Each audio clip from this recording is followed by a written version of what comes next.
অজয় দেবগানের আজাদ মুভিতে হিরোর সাথে ঘোড়াটির সম্পর্ক যতটা মিল রয়েছে, ইতিহাসে ঠিক এমনই মিল রয়েছে ভারতীয় এক যোদ্ধা ও তার ঘোড়ার। প্রায় 500 বছর আগের ভারতবর্ষ, একের পর এক ভিনদেশি দখলদার শাসকরা সুবিশাল সৈন্যবাহিনী, অস্ত্রশস্ত্র ও গোলা বারুদ নিয়ে ভারতের বিভিন্ন অংশে একের পর এক আক্রমণ করে দখল করে নিচ্ছে। এদের মধ্যে আফগান, তুর্কি, মোগলরা তাদের রাজনৈতিক উদ্দেশ্য পূরণে সফলও হয়েছে। তখনও যে রাজ্যগুলিতে জয়লাভ করতে পারেনি, নিজের পতাকা তলে এনে সমগ্র ভারতবর্ষে একচ্ছত্র শাসন কায়েম করার উদ্দেশ্য নিয়ে কখনো যুদ্ধ, কখনো সন্ধির নাটক চলছে। এরকম পরিস্থিতিতে একটি রাজ্য এই বিদেশি শাসকদের বিরুদ্ধে সশস্ত্র প্রতিরোধ গড়ে তুলেছে। তার নাম মেবার। উত্তর ভারতের রাজস্থানের অন্তর্গত এই মেবার নামা ঐতিহাসিক নাটকীয় ঘটনার কেন্দ্রবিন্দু। আর মেবরের সবচেয়ে বড় ঐতিহাসিক নায়ক ছিলেন বীর যোদ্ধা মহারানা প্রতাপ সিং।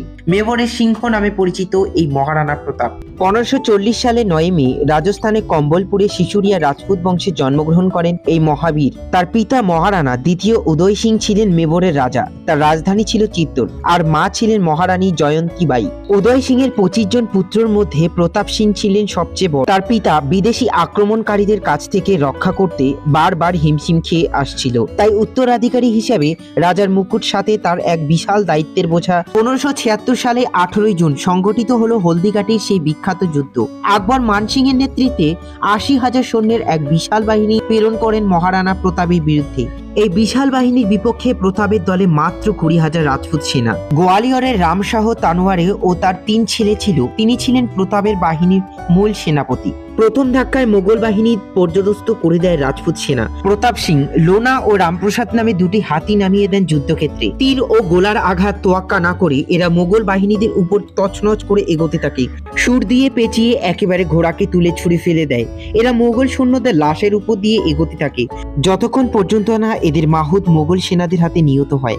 মহারানা প্রতাপ প্রবল বিক্রমে শত্রুদের বিরুদ্ধে প্রতিরোধ গড়ে তোলেন। আকবরের এক সেনাপ্রধানকে তিনি তালোয়ারের আঘাতে চিরে দ্বিখণ্ডিত করে দেন। হাতির পিঠে বসে যুদ্ধের সামগ্রিক অবস্থা দিয়েছিলেন মানসিং। বাম ও ডান উভয় দিকে সৈন্যদের পর্যদস্ত হতে দেখে মাঝের দলটি নিয়ে এগিয়ে যান তিনি। কিন্তু তাকে যুদ্ধক্ষেত্রে দেখেই ছুটে আসেন মহারানা প্রতাপ।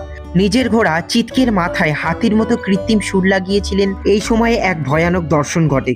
ঘোড়াটি চালিয়ে সরাসরি মানসিং এর হাতির উপর ঝাঁপিয়ে পড়েন এবং আক্রমণ শুরু করে দেন। তার বর্ষার আঘাত থেকে অল্পের জন্য বেঁচে যান মানসিং। পরবর্তীতে চেতক এই যুদ্ধে মারা পড়ে। মহারানা প্রতাপের বাহিনী এই অসম যুদ্ধে পরাজিত হতে বাধ্য হয়। হলদিঘাটের যুদ্ধে পরে আকবর আরো অনেকবার মেবারের দখল করার চেষ্টা করেন, কিন্তু প্রতিবারই ব্যর্থ হন।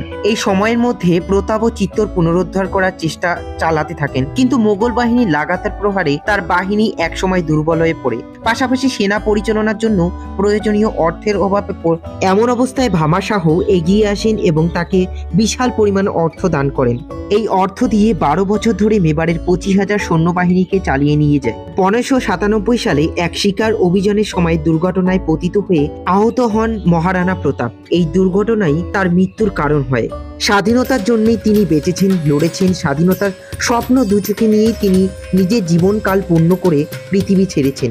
মুক্তিকামী মানুষের চিরন্তর প্রেরণার উৎস হয়েই থাকবেন তিনি। আমরা স্যালুট জানাই এই বীর যোদ্ধা।